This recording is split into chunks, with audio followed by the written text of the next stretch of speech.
Hey guys, welcome to part 5 of our video series where we're going through the text of the Fair Debt Collection Practices Act.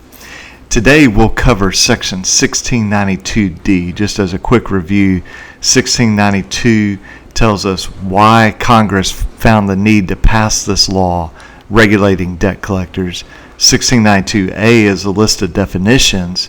1692B is, well, how does a debt collector obtain your location information? And then 1692C, the last video we did, is just in general, how is a debt collector to communicate with others when collecting the debt? So in this one, we're looking at harassment or abuse. And there's only 2 slides. It's not a very long section. But let's get the core of this, and then we'll get some examples. So it says a debt collector may not engage in any conduct. Well, any conduct what? The natural consequence of which is to harass, oppress, or abuse any person in connection with the collection of a debt. And so it's very, very broad. Any conduct, natural consequence, harass, oppress, or abuse any person. So the question will come up in cases, is this limited to consumers? Remember, the definition of a consumer is somebody who owes the debt or allegedly owes the debt.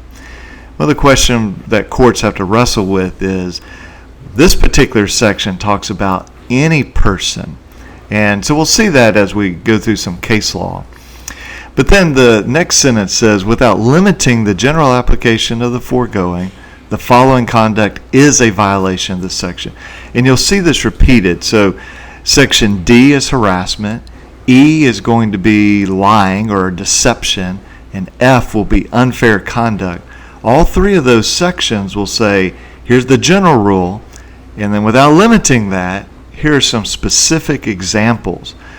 And sometimes courts get confused on this, and certainly debt collectors pretend to be confused on this, where they say, well, it's not listed in one of the numbered sections. It doesn't matter. These numbered sections are just examples. But the principle is at the beginning of section D, E, and F. So D is you can't do anything that harasses, oppresses, or abuses.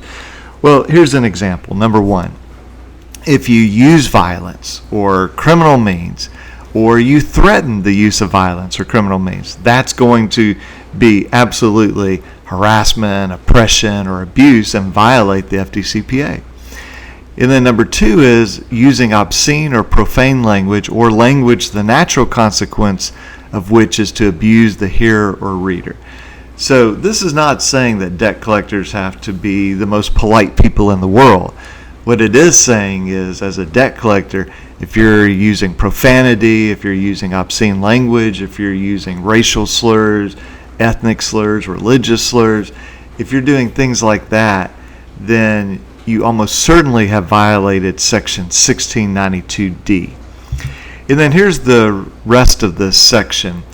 Number 3 is publication list of consumers who allegedly refuse to pay debts, except, not talking about a credit reporting agency. Now, this doesn't really come up much anymore, but those of you who are old enough to remember, we used to go into a restaurant or a store when everybody paid with check, and there would be a list of names. Do not take a check from, and has like 57 names on it.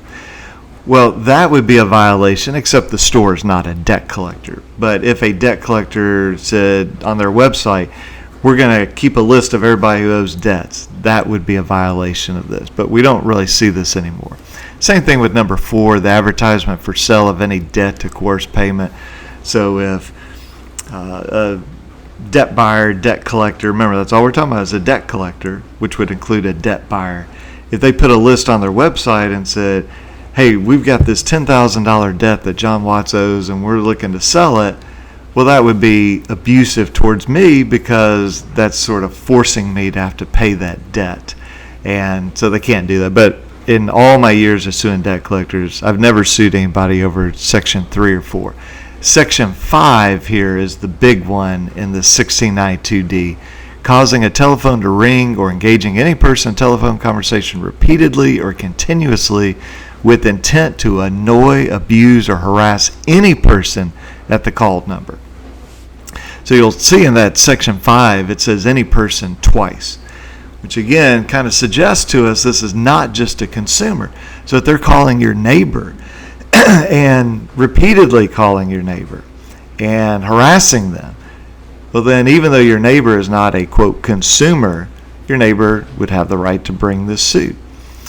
And so this is when we see a debt collector that will call you and, you don't agree to pay the debt, and 10 minutes later they call you again, then they call you again, and maybe they just let it ring one time, or maybe they leave you 17 voicemails. And so the courts have wrestled with, well, how many times is too many? Is that during a 24-hour period and a 7-day period? What is it? But this is the one that comes up the most often in the law. And then Section 6 is except as provided in Section 1692B. And remember, 1692B is the how does a debt collector obtain your location information? If you remember from that video, that would have been our third video. There are certain things a debt collector is not allowed to say when they call a third party to try to obtain your location information. And so putting that aside, then we go back to the text, the placement of telephone calls without meaningful disclosure of the caller's identity. That would be a violation of the law. And that would be considered, if we go back a slide, to harass, oppress, or abuse. So remember, this section up top is the general law. Anything that they do to harass, oppress, or abuse in connection with the collection of the debt violates this law. And then section 1, 2, 3, 4, 5, 6, those are just examples of it. So I hope that you found this helpful as we are going on this journey through the statute, and I appreciate you joining me on this. If you have questions, feel free to let me know, or comments, you can put those below.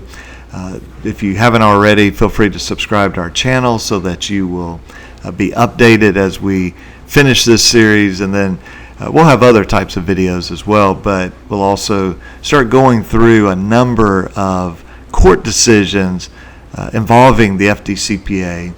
And I was doing that, and then I kind of thought, it makes more sense to go through the law first, the statute first, and then we'll see how courts apply. And understand this, there is not uniformity among the courts. I mean, one court may interpret a section one way, and then a judge either across the courtroom and down the hall, or in another state, or across the country may interpret it differently. But it's good to start with the actual statute to understand what does the statute say. So thanks for watching this, and I will talk to you guys soon. Thanks. Bye.